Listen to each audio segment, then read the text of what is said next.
ভাইয়া এই পতাকা কত করে দিচ্ছ? বেটা তোমাকে আমি এই পতাকা ফ্রি দেবো আর সাথে একটা সিঙ্গারাও দেবো। তুমি বলো এই পতাকাতে কতটা রং আছে? ভাইয়া 4টি রং হয়। সাব্বাস বেটা, এই নাও সিঙ্গারা আর এই নাও তোমার পতাকা। ভাইয়া 5 টাকা করে একটা পতাকা দাও। বেটা তোমাকে আমি একটা পতাকা ফ্রি দেবো আর সাথে সিঙ্গারাও দেবো, কিন্তু তোমাকে একটা প্রশ্নের উত্তর দিতে হবে। এই পতাকাটাতে কতটা রং হয়? ভাইয়া আমাদের দেশের পতাকাতে 5টি রং হয়। কি 5টি রং হয়? বেটা তুমি দেশের পতাকা সম্পর্কে কিছুই জানো না। আমি তোমাকে পতাকা দিতে পারবো না, তুমি এখান থেকে চলে যাও। কিন্তু ও 5 কালার কেন বললো?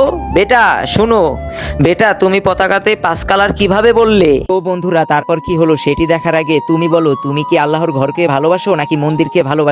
যদি তুমি আল্লাহর ঘরকে ভালোবাসো তাহলে ভিডিওটি লাইক করে চ্যানেলটিকে সাবস্ক্রাইব করে যাও। ভাইয়া আমি 5 কালার এই কারণে বললাম, কারণ 4 ধরনের কালার তো সবাই দেখে, কিন্তু আমাদের দেশের শহীদ হওয়া রক্ত কেউই দেখে না। ওনারা নিজের দেশের জন্য জান প্রাণ দিয়ে দেয়। আরে ওয়া বেটে, তুমি তো আমার মন কেড়ে নিছো। এই নাও তুমি সব পতাকা নিয়ে যাও আর এই সিঙ্গারাও নিয়ে যাও।